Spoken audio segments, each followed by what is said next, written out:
آیتمی که تو کمد هر دختری باید باشه یه دونه کت مشکی ساده و مینیماله. من این کت نویمون انتخاب کردم با شلوار و تاپ رنگ کرم. رنگی که یه ذره به این دکمه ها شبیه باشه، شیک ترش کنه. و از یک کمربندم استفاده کردم تا استایلم رو بهش یه ذره جلوه بدم، یه ذره خاص‌ترش کنم. حالا 2 تا گزینه دارم، هم میتونم با یه کیف کوچیک مشکی استایلش کنم یا یه دونه کیف کرم که داخلش رده های مشکی هم داره که با این کتم دوباره ست میشه. بریم کیف هم دستم بگیره. ببین اینطوری استایل در حالت رسمی تر پیدا میکنه با کیف بزرگ کرم که رده های مشکی داره. و اگر بخوام یه ذره اسپورت ترش کنم یه کیف کج مشکی ساده میندازم.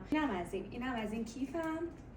استایلش رو ببینید تو تنم الان حالت اسپورت تر پیدا کرده. حالا میتونم یه ذره رسمی ترش کنم. میخوام این کت رو رسمی تر بپوشم. میرم یه شلوار مشکی هم رنگ خود شلوار کاپرامونو ست میکنم باهاش با یه پاشنه بلند. ببینیم چجوری میشه.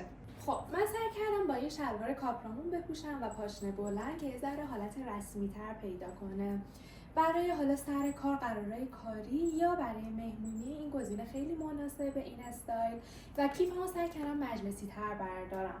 برای سر کار خب کیف بزرگتر قاعدتا باید دستتون بگیرین و سعی کنین رنگ کیفتون کرم باشه که یه تضادی داشته باشه، چون شلوارمونم هم رنگ کتمون شده یه تضادی داشته باشه. و اگر میتونین یه شالی که هم توش کرم باشه هم مشکی انتخاب کنین. الان رفتم یه کیف بزرگتر برداشتم که برای قرارهای کاری شیک‌تره، هم اسپورت‌تره هم بزرگتره که برای قرارهای کاری سر کار فوق‌العاده میشه این استایل. خب حالا کمربندم میتونید به دلخواه استفاده کنین، دیگه شیک‌ترش میکنه. و اگر شمیزامون بخواین میتونین زیرش استفاده کنین که باز رسمی‌تر میشه. الان میخوام برم یه استایل ساده و شیک با شمیز مشکی بزنم، شمیز مانتویی، که ببینیم که حالا حالت اسپورت بخوایم با رنگ مشکی خیلی اسپورت داشته باشیم چجوری میشه. شمیز مشکی رو با یه شلوار جین سفید پوشیدم که حالت تابستونه تر داشته باشه و اون حس خنکی رو داشته باشه. به نظر من که خیلی با سفید شیک شد. فکر میکنم با شلوار جین آبی هم خیلی خوشگل بشه. براتون میپوشم ببینین. ولی در کل شمیز مشکی با سفید، جین سفید، جین آبی و رنگ کرم خیلی شیک میشه. رنگ کرم رو قبلا براتون پوشیدمش، دیدین توی تنم، ولی سفید رو نپوشیده بودم که ببینین. به نظر من خیلی ست اسپورت و شیکی شد. با لگو برای باشگاه اگر میخوایم بپوشیم با لگو اینا هم خیلی خوشگل میشه روی حالا کراپتون بخواین استفاده کنی. خیلی کار قشنگیه و خیلی هم خنکه.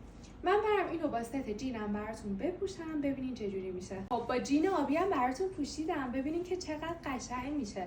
خیلی اسپورت شد. واقعا اینو میشه همه جا استفادهش کرد. داخل شلوارتون هم بذارین به عنوان شمیز استفاده کنین خیلی خوشگل میشه. دکمه هاش هم ببندین که دیگه اونم واقعا فوق العاده میشه. خواستم با جینم ببینین چجوری میشه. کلا شمیز مشکی از اون کارهاییه که با همه چی استایل میشه کرد، با همه چی میشه ستش کرد، خیلی خوشگل میشه. حالا باید برم براتون یه دونه اوورال مشکی داریم، میخوام اونو بپوشم که حالت خیلی خنک و تابستونی و راحت داره که از ایناست که تو کل تابستون درش نمیاریم. خب اینم اوورالمون. ببین چقدر خنک، سبک و راحته و در این حال خوشگله.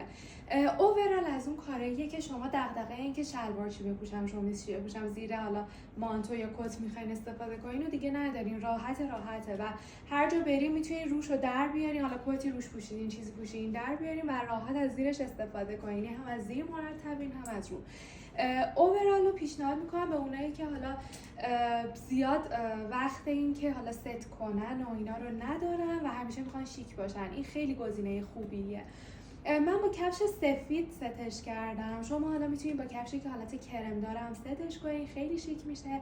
بریم با یکی از روهای خودمون بپوشیمش ببینیم چجوری میشه. با یکی از روهای خودمون براتون استایلش کردم ببینین چجوری میشه. خیلی شیک شد. اینطوری هم از زیر مرتبین هم از رو. حالا جایی خواستین برین اگر روهاتون رو در بیارین زیرش هم یه اوورال شیک تنتونه و رنگاش هم البته خیلی به هم دیگه خوردش. امیدوارم از استایلایی که براتون زدم خیلی خوشتون اومده باشه. ممنون که لایک میکنین و اگر از یوتیوب میبینین سابسکرایب یادتون نره. دوستتون دارم. خدافظ.